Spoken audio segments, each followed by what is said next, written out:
نماز کا حکم اللہ تعالیٰ نے قرآن شریف میں کہاں کہاں کیے ہیں، اس میں سے کچھ جو ہے چند آیتیں ہم اس میں دیکھیں گے جہاں اللہ تعالیٰ نے نماز کی فضیلت بیان کرتے ہوئے نماز کا حکم دیا ہے۔ اس میں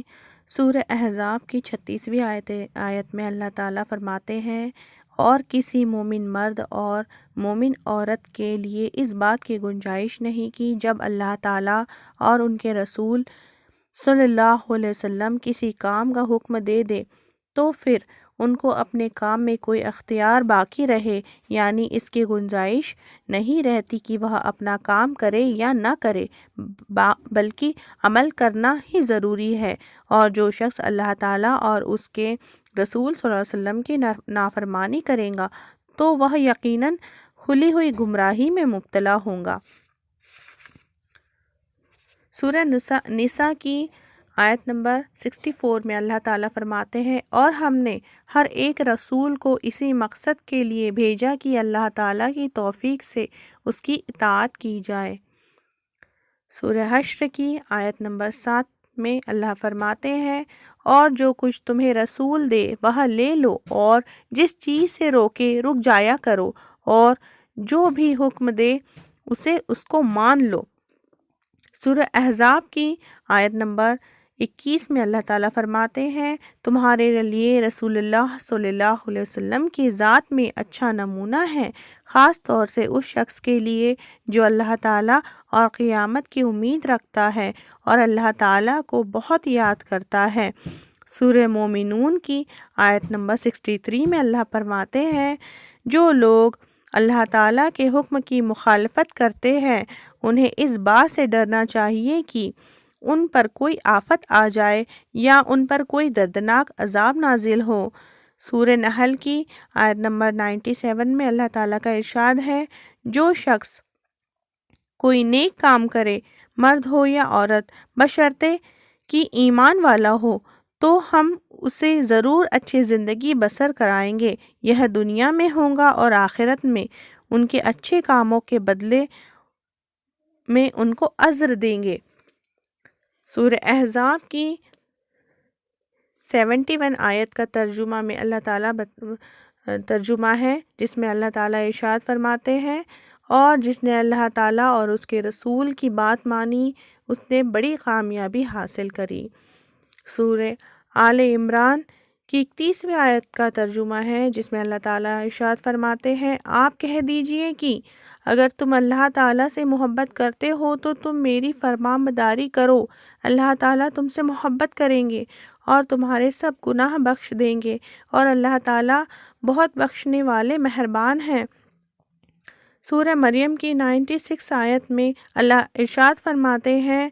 بے شک جو لوگ ایمان لائے اور انہوں نے نیک عمل کیے، اللہ تعالیٰ ان کے لیے مخلوق کے دل میں محبت پیدا کر دیں گے۔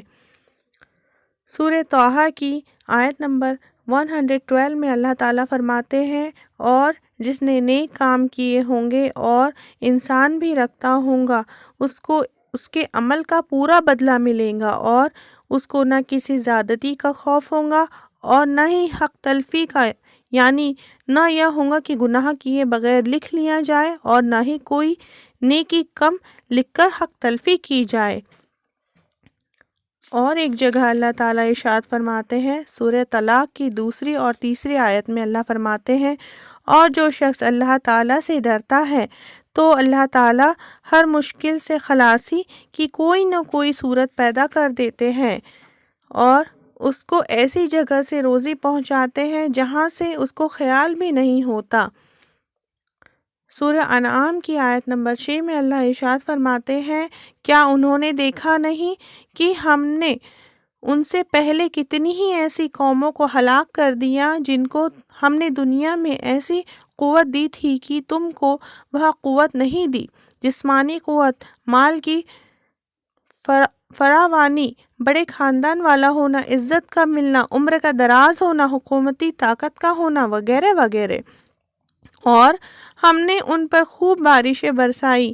ہم نے ان کے کھیت اور باغوں کے نیچے سے نہریں جاری کی، پھر باوجود اس قوت و سامان کے ہم نے ان کو ان کے گناہوں کے سبب ہلاک کر دیا، اور ان کے بعد ان کی جگہ دوسری جماعتوں کو پیدا کر دیا۔ سورہ کہف کی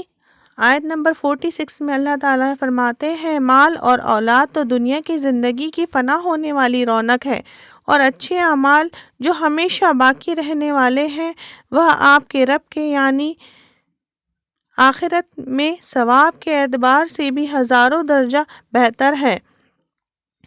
یعنی اچھے اعمال پر جو امیدیں وابستہ ہوتی ہیں وہ آخرت میں پوری ہوں گی اور امید سے بھی زیادہ ثواب ملے گا۔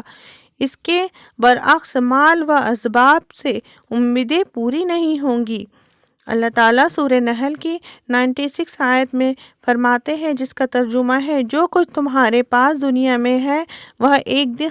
ختم ہو جائے گا، اور جو عمل تم اللہ تعالیٰ کے پاس بھیج دو گے وہ ہمیشہ باقی رہے گا۔ سورہ قصص کی آیت نمبر 60 میں اللہ تعالیٰ ارشاد فرماتے ہیں، جو کچھ تم کو دنیا میں دے دیا گیا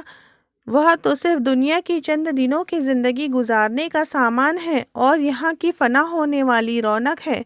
اور جو کچھ اللہ تعالیٰ کے پاس ہے وہ بہتر اور ہمیشہ باقی رہنے والا ہے۔ کیا تم اتنی بات بھی نہیں سمجھتے؟ ایسی قرآن میں بہت سی آیتیں ہیں، لیکن یہاں پر چند آیتوں کا ذکر کیا گیا ہے تو جس میں نماز کا حکم ہے، اور نماز تو ہر حال میں فرض ہے۔ بتایا جاتا ہے کہ انسان کو اگر وہ کھڑے رہ کر نماز نہیں پڑھ سکتا تو وہ بیٹھ کے نماز پڑھے، بیٹھ کر نہیں نماز پڑھتا ہے تو وہ لیٹ کر نماز پڑھے، وہ بول نہیں سکتا تو اشاروں میں نماز پڑھے، لیٹ کر بھی اگر وہ ہاتھ پیر بھی نہیں ہلا سکتا اشاروں میں نماز، آنکھوں کی پلکوں کے اشاروں سے نماز پڑھے۔ لیکن نماز ہر حال میں پڑھنا ضروری ہے، نماز کبھی معاف نہیں ہے۔ اگر نماز جب کربلا کے میدان میں ان کو نماز معاف نہیں تو ہمیں کیسے نماز معاف ہو سکتی ہے؟ ہم نے کوشش کرنا ہے کہ ہر حال میں نمازوں کی پابندی کرے۔ آپ صلی اللہ علیہ وسلم اپنے آنکھوں کی ٹھنڈک بتاتے ہیں نماز کو، اس لیے نماز جو ہے کسی بھی حال میں نہ چھوڑے، کیونکہ اللہ تعالیٰ سے ملنے کا ایک ذریعہ ہے، اور آپ صلی اللہ علیہ وسلم نے آخری وقت میں بھی نماز ہی کا اپنی امت کو حکم دیا ہے، الصلاۃ الصلاۃ الصلاۃ،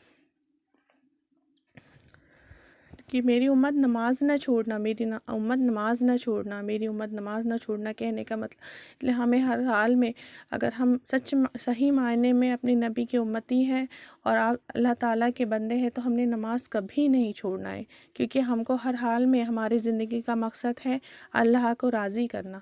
اور یہ جو ہے راستہ نماز ہی کے ذریعے، اور جو نماز ایک ایسا عمل ہے جس سے ہم اللہ تعالیٰ سے روبرو ہوتے ہیں، اور ہماری زندگی کی ہر پریشانی اپنے آپ دھیرے دھیرے ختم ہوتے جاتی ہے،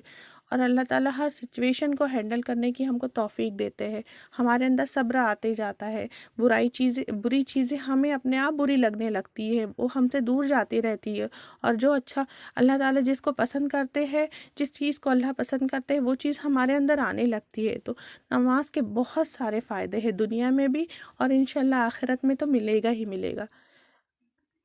السلام علیکم۔